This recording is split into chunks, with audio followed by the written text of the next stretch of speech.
This week, Kumar and I discuss 1963, a 1993 series from Alan Moore, Stephen Bissette, and Rick Vietch, among others.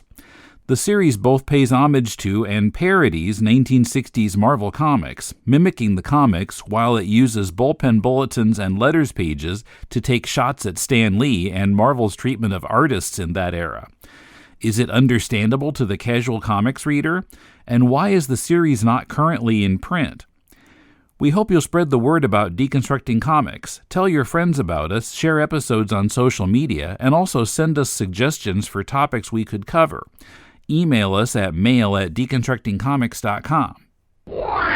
This is Tim. And this is Kumar. And this is Deconstructing Comics.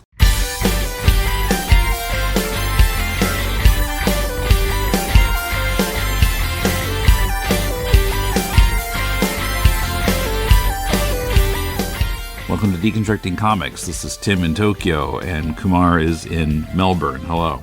Hey. So, we're going to talk this time about 1963, a series written by Alan Moore that I don't think I'd ever heard of until you brought it up. I was unaware of this. Came out in 1993 from Image, working with several artists, Steve Bissette and Rick Vietch and some others.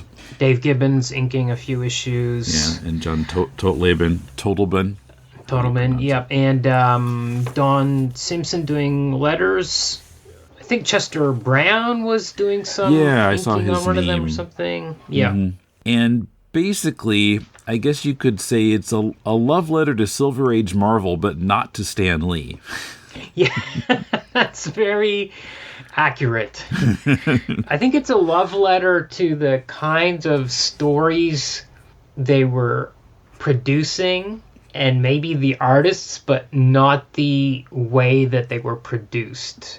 But at the time this came out in 1993, this was published by Image, and it was after the Image wave, 91, 92, when Image hit, that had happened. It was just after that. And the comics that were coming out then were so different from the comics that were coming out in 1963 that these comics were, shocking. It was a shocking reminder of what comics used to be like. But I want to say, at the time these came out in 1993, 1963 seemed like an impossibly long time ago. There was no way, you can't even imagine what 1963 was like. But now it's 2023, and 1993 seems like it wasn't that long ago. Well, it helps when you were already born and remember that year. Where I feel the same way. I was born in '65, and 55 sounds like eons ago, but it was only 10 years before. Wikipedia also mentions that it was intended to contrast Silver Age style comics with the grim and gritty Image style, where some of the quote-unquote heroes of Image would have been villains in 63, like Spawn or Shadowhawk. Yeah, absolutely. And it was supposed to end with, there were 6 issues. There was supposed to be an annual. The double Image 80-page giant special. Yeah, it was going to be drawn by Jim Lee, and it was supposed to be as we learn in the final issue, it's going to be a crossover between the Image heroes and the 1963 heroes. That never came to pass for various reasons, maybe. Right. So I guess, but Jim Lee was going to do it, and then he took a year off, and Alan Moore had started writing the script, but then Rob Liefeld quit Image, and that meant that his characters couldn't be in the comic. Right. And then Then Moore got steamed at Bissette over something Bissette said in an interview and didn't want to work with him anymore. Yeah, in the Comics Journal, yeah. I don't know. I couldn't find what was that Bissette said. I don't know either, actually, but I think a writer called Alan Parkin wrote a book about Alan Moore a few years ago, and he got a statement from him about it, which finally made it clear, because we didn't know for 20 or 30 years what he had said. But it's in that book, but I haven't read that book, so I don't know what exactly it was. Sorry. Okay, but yeah, I kind of felt like without that context, I was kind of reading it, and something was missing for me. Like I didn't quite get what the point of it was. But let's talk about what it is first. Yeah. So I thought it was a little confusing because each one is supposed to be one issue of a different title. Yeah. And it must have been a little hard to find on the stands because, I mean, there's a little 1963 up in the upper left corner, but the titles of the books are all different. Yeah. It's a little confusing to even figure out what order. Well, it does say book 1, book 2 on the cover, but the titles are all different. Yes. Book 1 is Mystery Incorporated, which is a team that's vaguely the Fantastic Four. Yeah. Book 2... I would say more than vaguely. There's some in-jokes in the bullpen bulletins about, like, please don't sue us, like, about how the coloring of certain characters is different, that kind of thing. Yeah. Book 2 is No One Escapes the Fury. The Fury, I know he had some similarity to Spider-Man, including his, calling his mother during a battle, and she's sort of an Aunt May figure. Yeah. Yeah. They call him a roof runner instead of a web slinger, because he's this kind of acrobatic character. Yeah. Book 3, Tales of the Uncanny, which has a couple of stories in it. USA, which is the ultimate special agent. So I guess That's your Captain America, yeah. And the Hypernaut. The Hypernaut for me was the one that I really had trouble placing until this week, because I think it's supposed to be, and I didn't realize until this week, I think it's supposed to be Iron Man. Especially when you get to the last issue and you see what the team is, the 1963 team, the Tomorrow Syndicate, the members of it, and you see, this must be the fill-in, because he's got a lot of different suits, and I kind of didn't quite put that together. But the problem was in the story, it's all this outer space cosmic stuff, and I'm like, what is this? Which character is supposed to be that's dealing with all these parallel dimensions and all this kind of stuff? And then when I started looking at Iron Man this week for our upcoming podcasts about Captain Marvel, I was like, Iron Man was like this at a certain stage in its history. It was him fighting Thanos and going out into space and all sorts of weird stuff.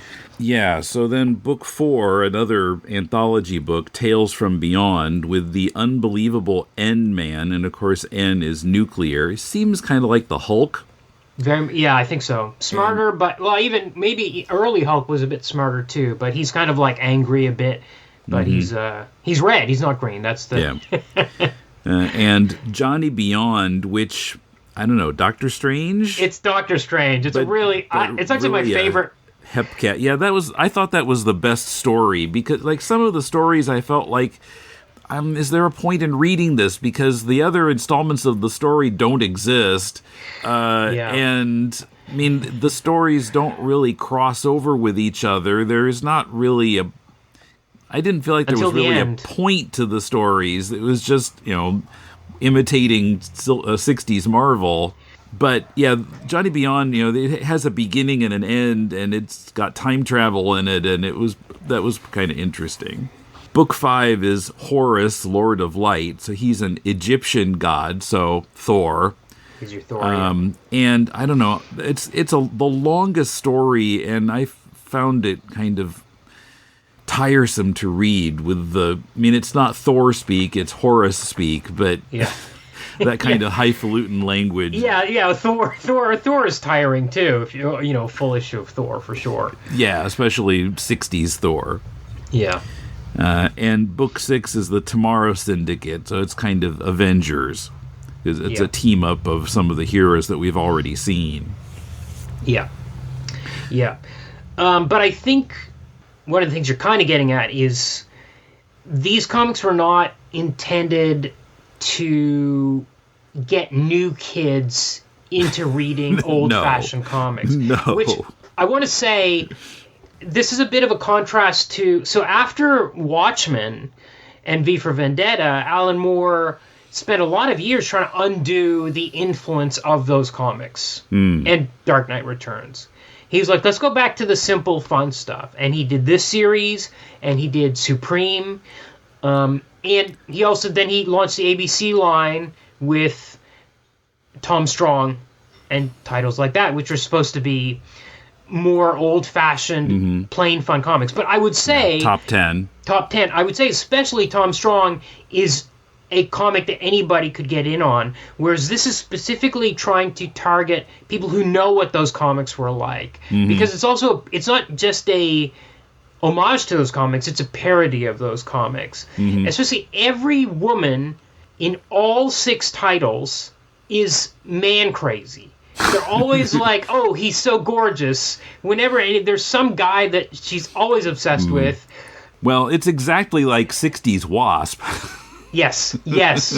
But it's all the characters. Even like the Invisible Woman and the equivalent of her is constantly going. There's some kind of like love rivalry going on. She's only there for the love rivalry, basically. But there's some hilarious, like they have letters pages and stuff, and there's like some hilarious letters, much like the Fantastic Four letters, where they're like kids are writing in to get her off the team and how she's useless, and they have to actually address it in the comic and make her do things that are like useful, because she like turns into vapor in this. That's her thing. She turns into like a cloud of gas that can kind of blind people, I guess, for a little while, and that's about the extent of it. Yeah, so it's definitely, the series is not for, and it's not trying. It's got like footnotes for like C issue 63 and or C issue 28 or whatever. Yeah, which doesn't exist.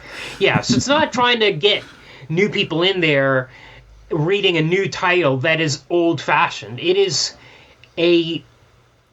exists to contrast what comics looked like in 1993.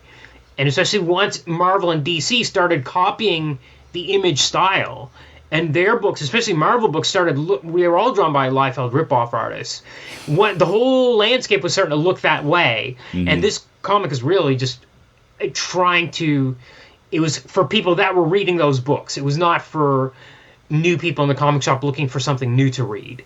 So I think that kind of goes, with the weird titles.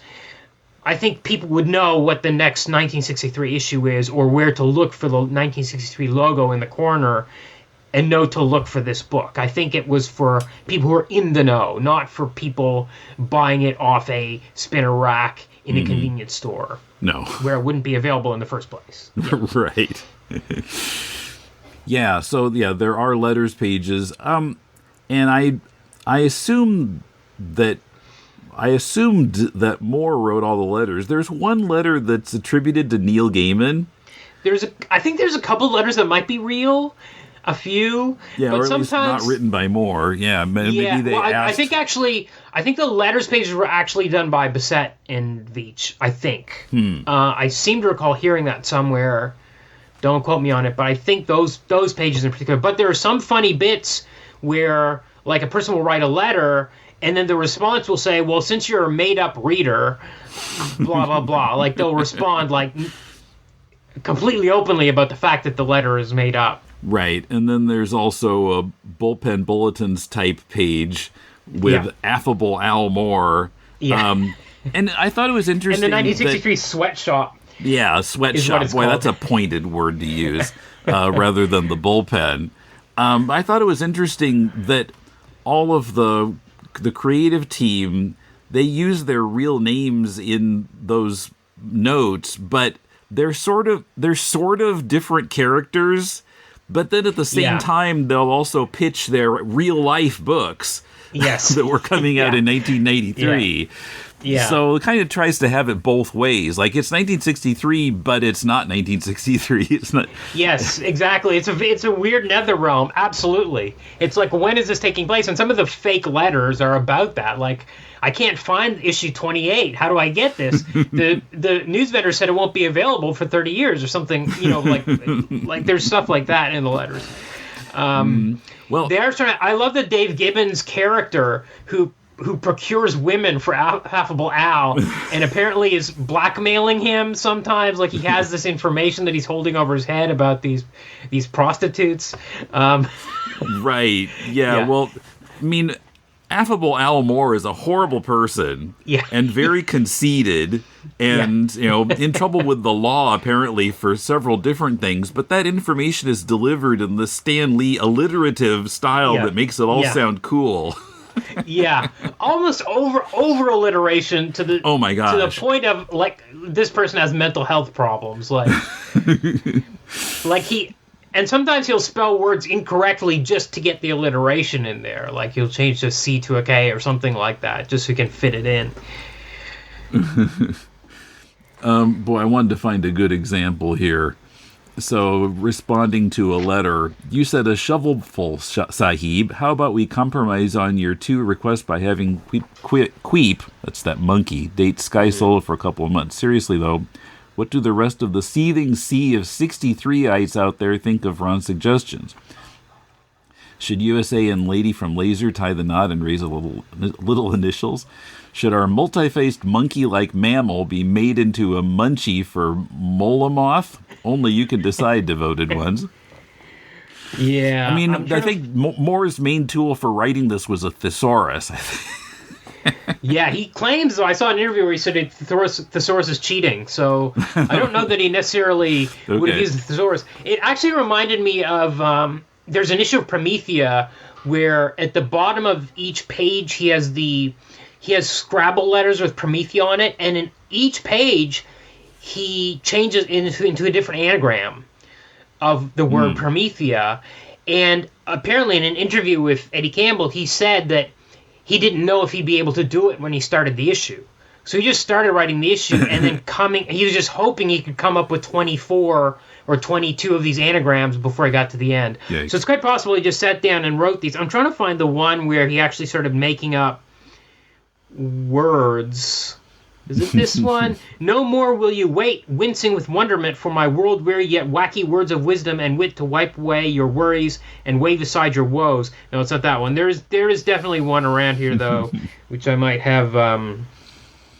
Yeah, I'm not going to be flying because these are very text dense, so it's very hard to locate them. I just right. Well, yeah, the text is quite dense, almost as bad as the Black Dossier, and I mean, comics readers tend to skip the text pages, and at first, I'm pressed for time. I was sort of skipping them or skimming them, and then at some point, I thought, the meat of the series is in the text sections. I agree. Yeah, I agree. It's kind of the skip funniest the damn bit. comics. Read the text sections.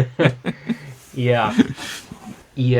But at the same time, I mean, Alan Moore, I think he said in a few interviews about how he got his first issue of Fantastic Four. He was in the hospital or something, and somebody gave him an issue, and it was almost impossible to get them in England at that time. So he'd never seen an American comic before, and it was life-changing for him. That early issue of FF was like number 10 or something, because they came over late to the UK, because apparently, according to him, they came over as ballast on ships.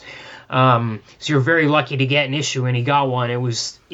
It completely transformed his life reading that. And you can see it's kind of gone back to that again and again, especially towards the end, in issue 6, when the Tomorrow Syndicate goes into this other dimension where all these other times and dimensions, and they're all in this kind of like central, like a rail station kind of hub. That's an idea that Alan Moore comes back to again and again. In Supreme, there's something like that. I think in Promethea, there's a world where all the Prometheas live, like a central hub or station in this higher dimension.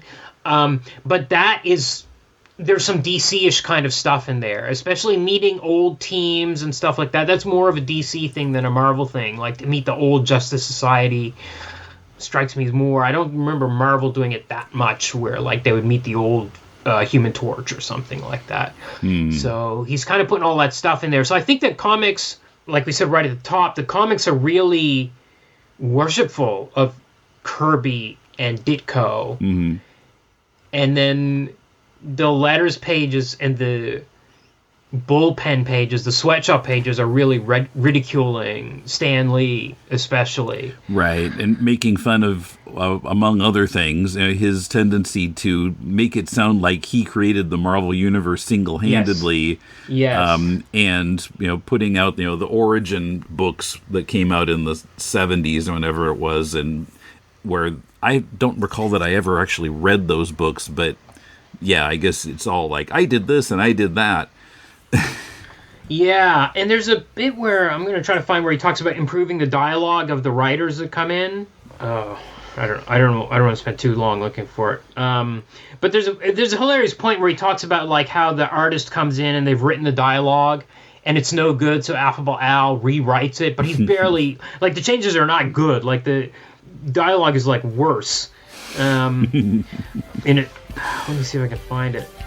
More on 1963 coming up.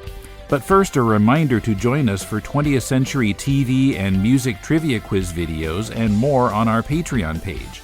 Patrons donating $4 a month or more get access to our podcasts on the first 50 issues of The Amazing Spider-Man and our new series on Captain Marvel as rendered by Jim Starlin.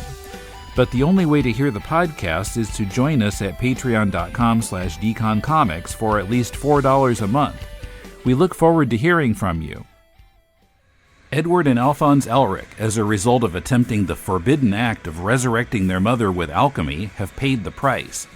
Edward lost an arm and a leg. Alphonse lost his whole body, his soul now attached to a suit of armor.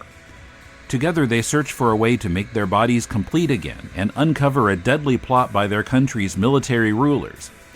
That's the concept of Hiromu Arakawa's Fullmetal Alchemist, one of the best manga ever made.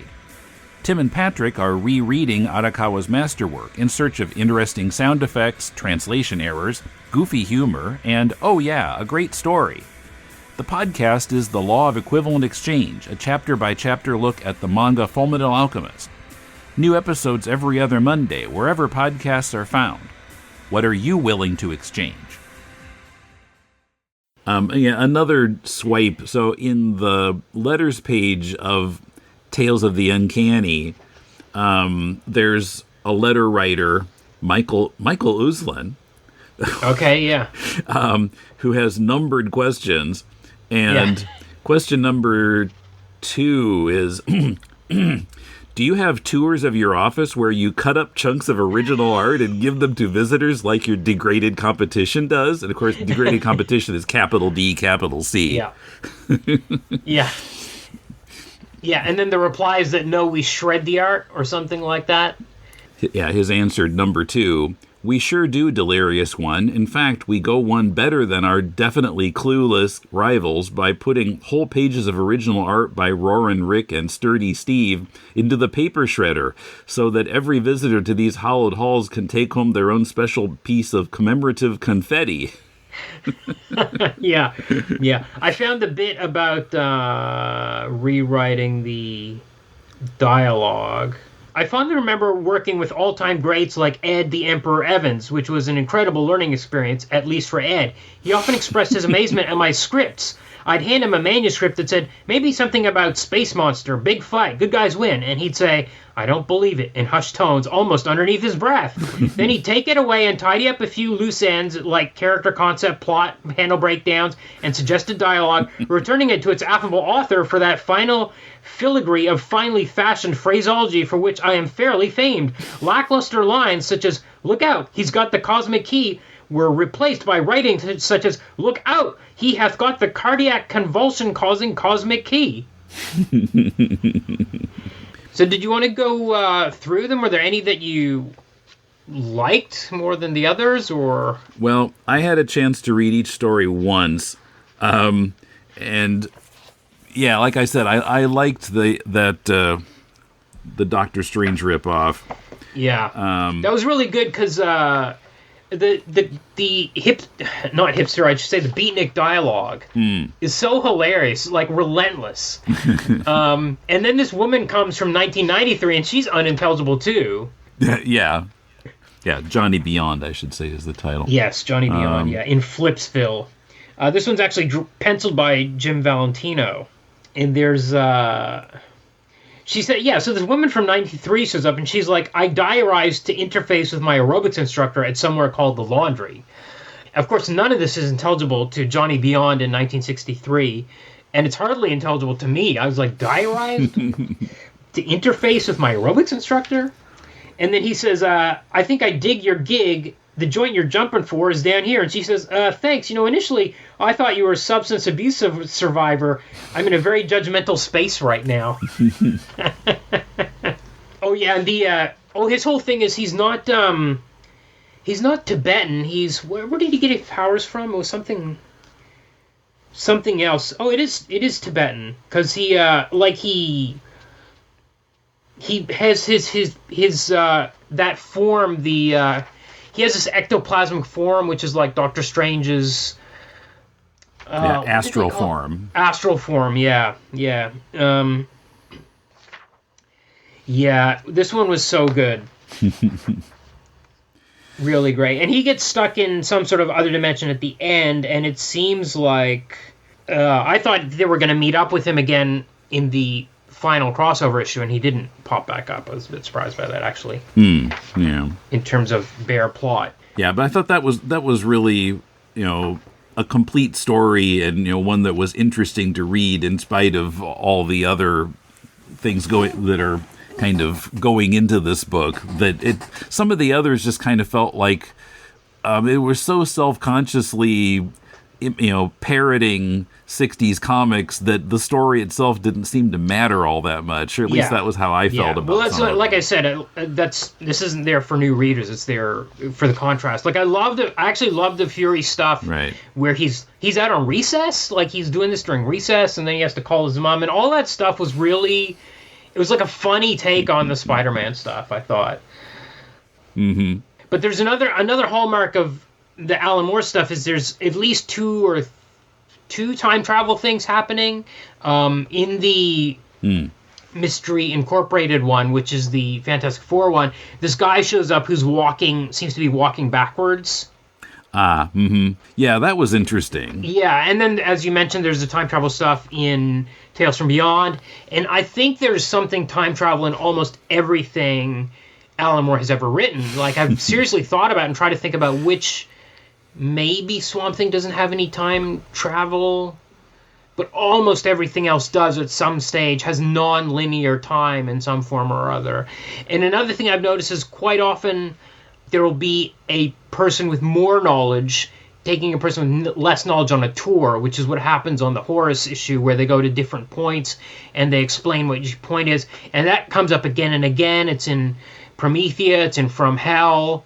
I think it happens in Supreme at one stage. Maybe some I'm forgetting. But there's a lot of that kind of theme shows up again and again in Alan Moore's work. So it's kind of, in some ways, it's typical, and it's got a lot of his usual collaborators like Stephen Bissette, Dave Gibbons. Yeah, so interesting in all those respects, too. I was also interested in the USA story in Tales of the Uncanny, Book 3, where it's all related to the Kennedy assassination, which, of course, happened in 1963, but if they'd done a comic about it, it would have come out in 1964. Yes. But he stops the assassination. Yeah, he gets a tip, he impersonates Kennedy and draws out the potential assassin, but then there's all kinds of twists to that. There's a substitute for Oswald, or for the Oswald character, who is not Oswald. He's somebody else who's kind of mysterious. We're never quite sure who he is, but he's probably a time traveler. Yeah. So time travel in this one also. Oh yeah, that's right. And of course the Jackie Kennedy character is drooling over USA. Yeah. Anytime a female shows up, she's always pining for some handsome man. Even if she's married. Yeah. Yeah. Oh, and there's even the Fury one even has a kind of... Oh, there's a bit I loved, which is the Voidoid. He fights this villain called the Voidoid, who's this kind of white space. But he turns into his human form at the end of the fight with Fury and disappears into the crowd, and he seems to be the kind of Flash Thompson character. because he's got this like football jersey on, and I love that bit, like that we don't know who he is. It's very much like the Harry Osborn, Norman Osborn storyline as well. Like all those little bits are packed into this 23-page comic. It's really, in that respect, it's kind of amazing if you look at it as a snapshot of like a single issue of like, if you picked up a random issue of Spider-Man, as we've done, and read it, there's so much going on there that's connected to past issues and future issues, like characters whose identities haven't been revealed yet, things like that. So I found it fascinating in that, reading it that way too. But I do wonder if people reading comics in 1993 look at comics from, or sorry, if people reading comics in 2023 look at, how do they look at comics from 93? The Image era stuff. Like, is it really look like a weird moment in time? Like, these seemed like a weird moment in time when I was reading them in 93. It's like, wow, 63 must have been weird. Yeah, I mean, at the time of the Image thing, I wasn't reading comics at all. Yeah. I was here in Japan. I didn't really have access to them. I was, starting a family and whatever, and I barely read any comics by any publisher in that period between about 89 and 96 when I got pulled back into Spider-Man. Yeah, and of course this Fury story has a dinosaur in it. I'm sure Steve Bissette loved that. Oh, yeah. Well, that was drawn by Bissette. I love that the dinosaur speaks English, and it's not, like, really explained. And has opposable thumbs. Yes. As they keep noting. Yeah. I think that's specifically why he drew that issue, or when they were drawing it, Steve said, I want to draw a dinosaur, and Alan Moore put it in, Yeah. Absolutely. Yeah, but I guess 93 comics, comics don't look like that now that I think about it.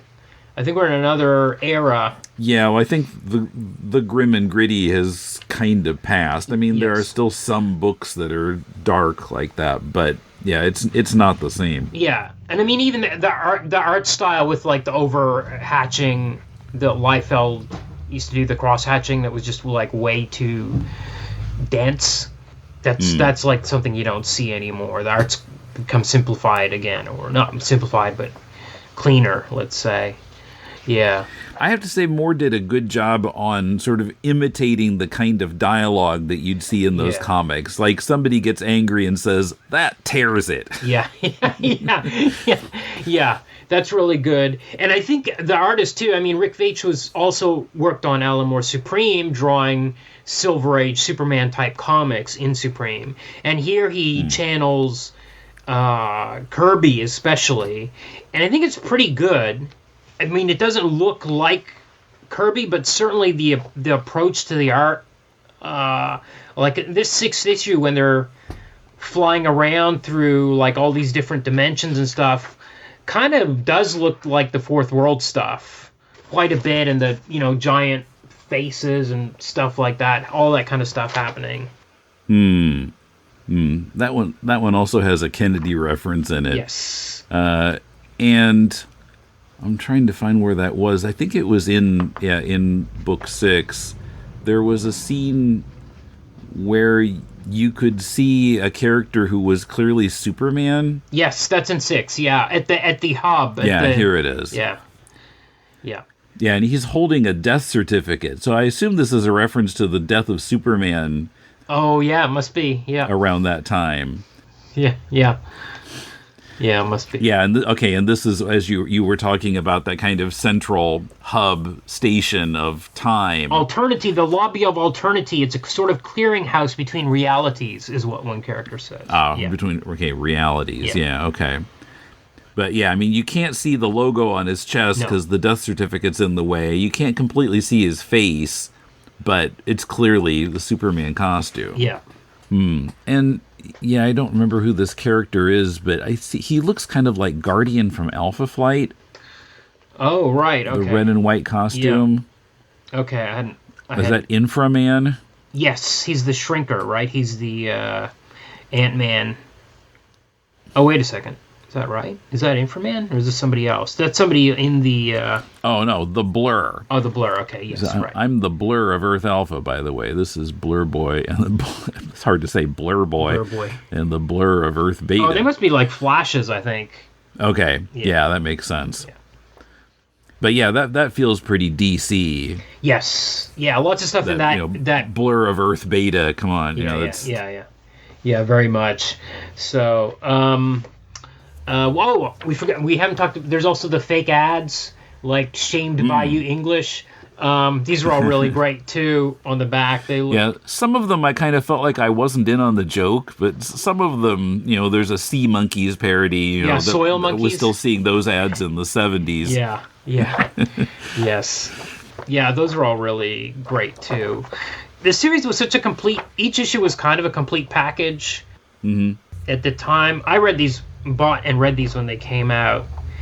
And, the monster-sized commies. You can buy, like, the Stalin cutout for your room, the standee, 6 feet tall, only $1. And so these were printed on, like, 60s-era type paper, too, yeah, right? And they actually fudged the coloring to put the Ben-Day dots in there to make it look like it was colored in old-fashioned style in some stories. Yeah. And there's something in one of the letter sections about how they purposely got cheap, terrible paper for their comics. Yeah. It's not quite 60s paper. I mean, mine's held up for 30 years. This isn't reprinted anywhere.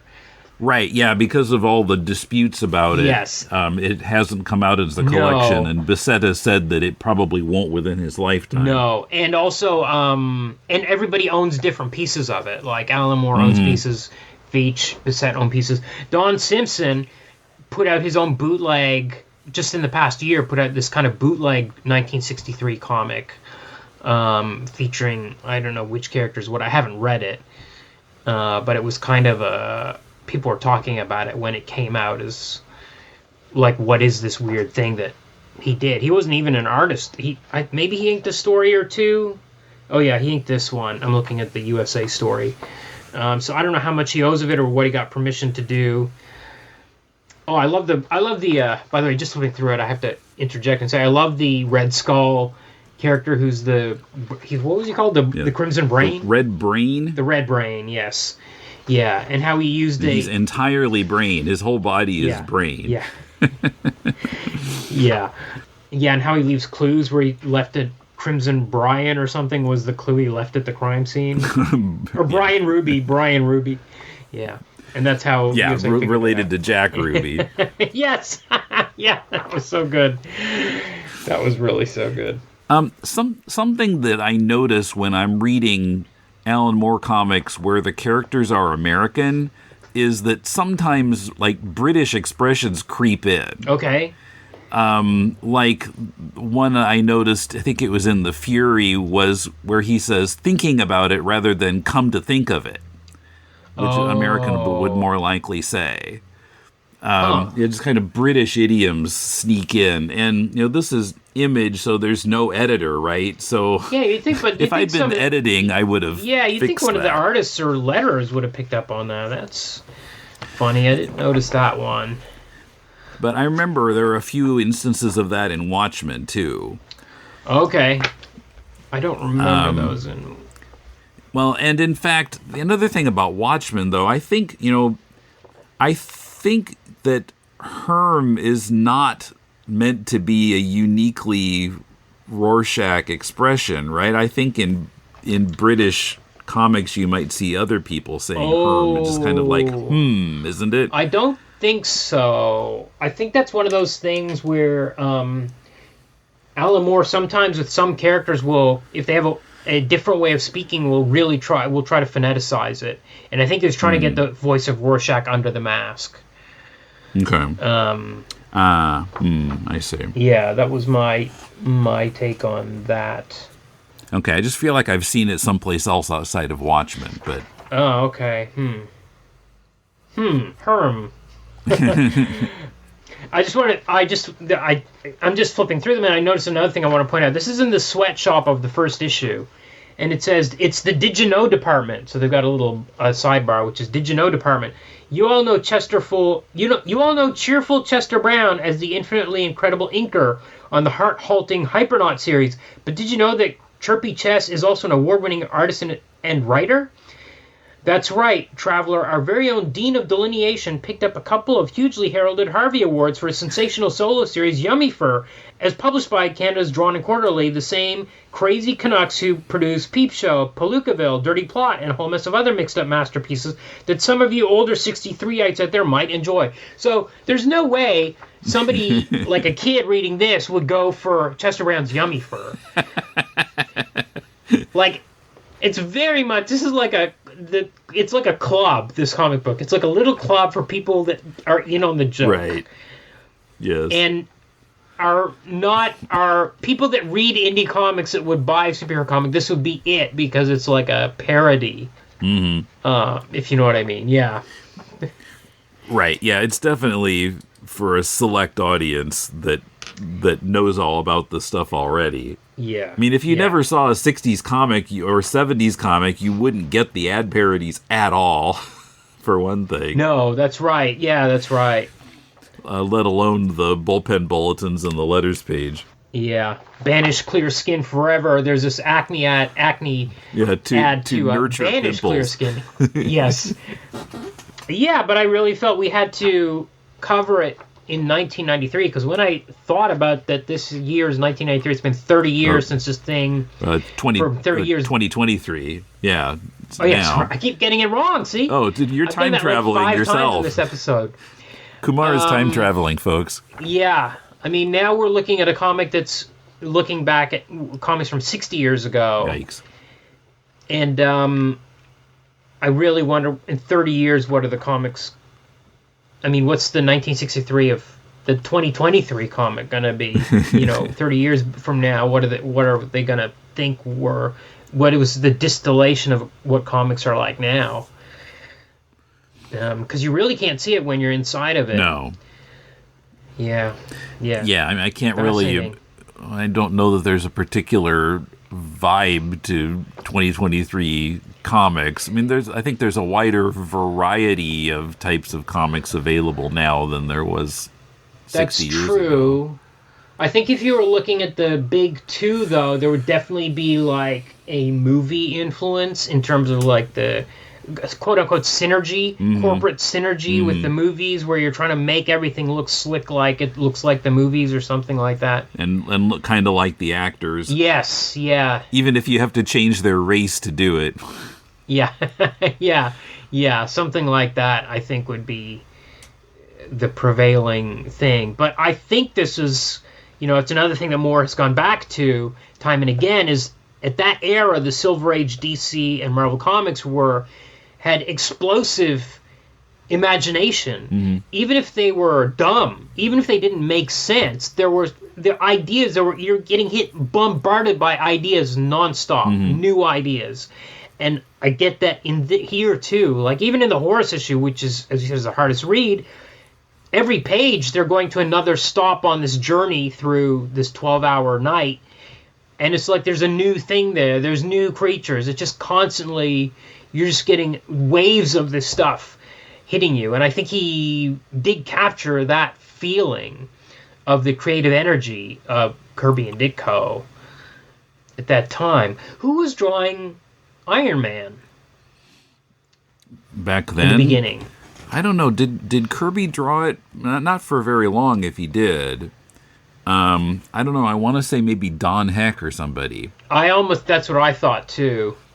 But anyway, I think that was the kind of exciting thing about it. And especially compared to the Image comics that we're getting at the time, it was like it was a parody, but it was a reminder of what the inventiveness of the comics used to be like. I looked it up. Yes, Don Heck. Okay. He's one of it says his Iron Man's creation is officially credited to 4 people: writer and editor Stan Lee, who plotted the first story, his brother Larry Lieber, who scripted it, artist Don Heck, who drew it, and Jack Kirby, who designed Iron Man's original armored battlesuit. Okay. All right, there you go. That's from Encyclopedia Britannica, so... Okay. Okay, so I guess Don Heck is not really in the pantheon, and I don't know if Vietch was channeling Don Heck in that. Was that a Vietch story in that particular issue? But I'll just look it up quickly. Oh yeah, this one is drawn by Steve Bissette and inked by Chester Brown. So this one has a kind of this creature that comes out of the fourth dimension, and it's a really neat idea. Again, it's so great. It doesn't work much like the Voidoid in terms of feasibility. How does this thing even work? But it's such a great idea, and Bissette draws the hell out of it. It looks so good, and he draws the hell out of all the costumes that Hypernaut has. It's so good. Yeah, so I'm glad that I got to see this. I wasn't aware of it before. It's interesting. Some of it is quite amusing. Some of it is a little puzzling, but yeah, and sadly kind of forgotten. It's kind of and in the corners. Can't be bought unless you buy an old paper back issue. Issues. Yeah.